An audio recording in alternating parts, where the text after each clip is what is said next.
رحیم شاه ډیره ښایسته ویلو موږ به هغوی تیاره سو یا نه خو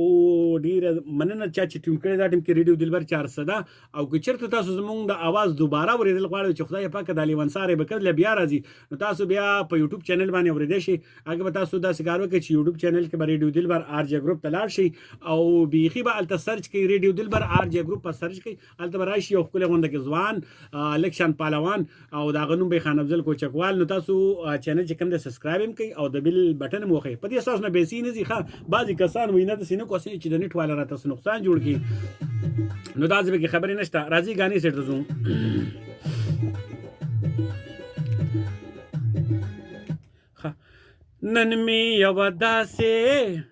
نن مې یوه داسې چیلۍ ولیده چې سپینه وه شنه ګیابۍ نه خوړه د بوسو سره یې مینه وه نن مې یوه داسې چیلۍ ولیده چې سپینه وه شنه ګیابۍ نه خوړه د بوسو سره یې مینه وه نن مې یوه داسې غټ غټې غوږونه اویزانو په تندي باندې ما پې ګزار وکړو اوښ کرې مات شو په ډانګي باندې او کور نه بهر لاړه چرته ګرځي په غرمو باندې زه پسې روان شوم لاس مې ووخو سپلو باندې او نن مې یوه داسې چیلۍ ولیده چې سپینه وه شنه ګیابۍ نه خوړه د بوسو سره یې مینه وه نن مې یوه داسې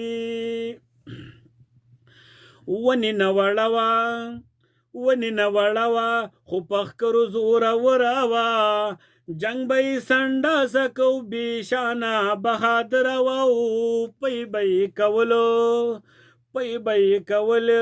په دیچکو او په لوټو باندې ما به سروله چرته پولو او پټو باندې او نن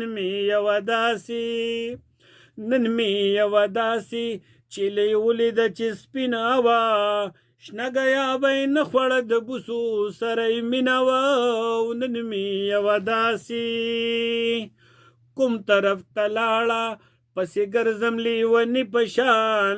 دا ځل که پیدا شوه ځان به کړمه سپنلي په شان زه پسې خفه یم شپه ورځ راته یادېږي دا څه وکم خانیه یو ساعت مې نه هېرېږي دا او نن مې یوه داسې چیلۍ ولیده چې سپینه وه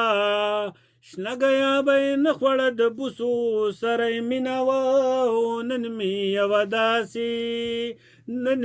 یوه داسې چیلۍ ولیده چې سپینه وه